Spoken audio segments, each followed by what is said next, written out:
amma sai ko shi ya same shi dan kaje ka duba sayar alamun nubala ya juzuyi na 4 shafi na 34 zuwa 35 lamba na 6 tarjuma ta 6 a wannan babi din. sai malikul ashtar an-nakhai malikul ashtar malikul arab shugaban larabawa ahadu ashraf rijalata ɗaya daga cikin mafiya kiman larabawa alha da gwarazan larabawa kana shahaman muta'an ya kasance mutum ne mai izzatin nafs haka ne azizin nafs sannan kuma shuja gwarzo ne wanda yake da izan kansa ya san kimar kansa da darajar kansa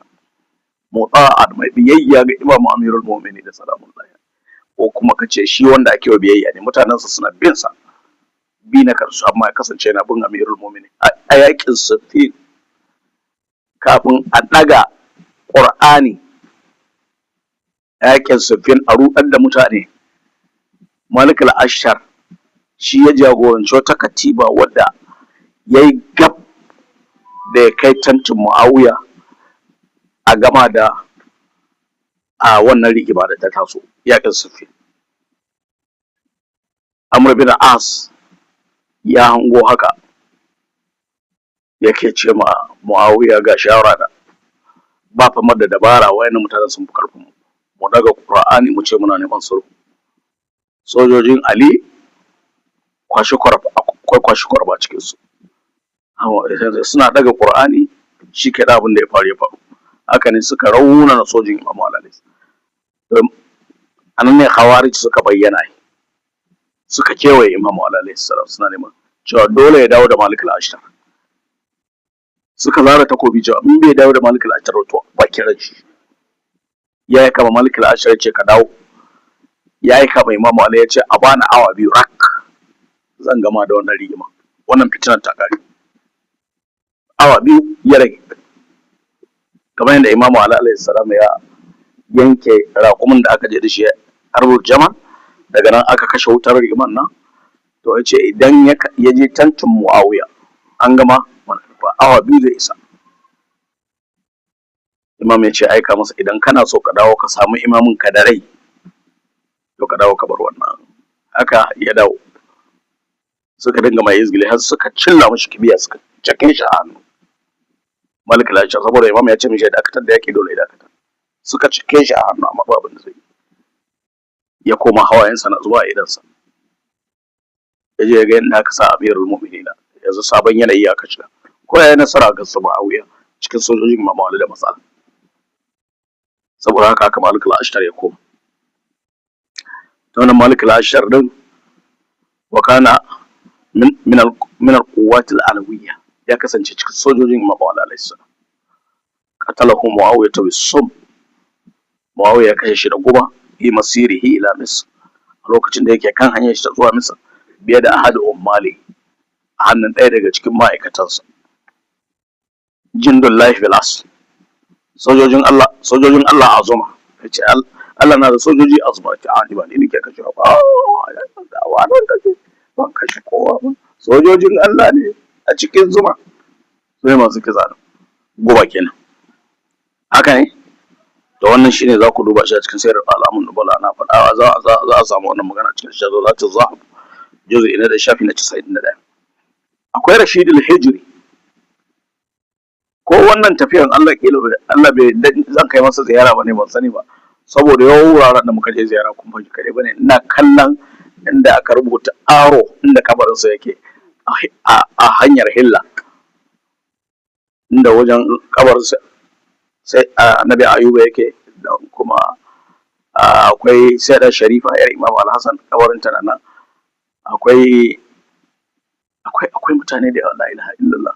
in kana bin hanyar nan mutanen sun mutu da yawa tana an kakashe su da yawa to Rashidul Hijri din nan na ganin anya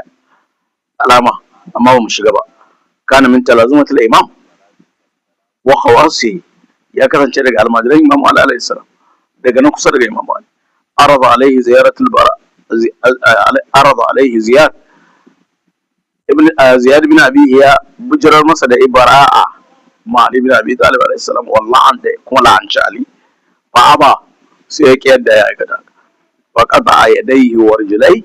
yanke hannuwansa biyu da kafafuwansa biyu, lisanahu yanke harshensa, wa salabahu hanqan fi unki, ya kuma rataye shi ta wuyarsa. Aka sa yadda ake rataye mutane, aka sa a fita wuya a rataye mutum, aka rataye Rashidul Hijri. Haka ne, wannan ka duba sharhin Nahjul Balaga na Ibn Abul Hadid juz'i na 2 shafi na 294 zuwa 295. Akwai Juwairiya bin Mashar al-Abadi wanda Ziyad bin Abihi ya kama shi, wa qata'a yadayhi, yanke masa hannuwa, wa rijlaihi da kafafuwansa guda biyu, wa salahu ala jaz'in nakhl, kuma ya rataye shi a tushen dabino. Akwai kambar, wannan zaka same shi a cikin sharhin Nahjul Balaga shi ma kamar yadda na faɗa a juz'i na 2 shafi na 290 zuwa 291. Akwai kambar, Allahu akbar, kambar shi ya rayu tare da Imam Ali mai hidima a matsayin shi na mai maula Amirul Mu'minin, yana aiki a gidan Amirul Mu'minin alayhi salam. Ruwiya, an ruwaito cewa al-Hajjaja qala li ba'd al-Jalawizati, cewa Hajjaji ya ce ma Jalawiza da sa, Jalawiza sune irin dogare amma marasa tausayi. Yawwa, to ya ce musu uhibbu an usiba rajulan min ashabi Abi Turab, ina son in kama ɗaya daga cikin mazajen sahabban Abu Turab dan in kashe shi. Faƙalu, sai suka ce masa, ma na'lamu ahadan kana atwala suhbatan lahu min kambar min maulahu kambar. Suka ce ba mu san wanda ya kai tsawon zama da shi irin maulansa kambar ba. Fa ba a safi talabi, sai aka adeba masa shi, aka zo da shi kuma. Qala lahu anta kambar, sai ce da shi kai da kambar, ya ce na'am. Qala lahu ibra bin din Ali, kai bara'a ma addinin Ali.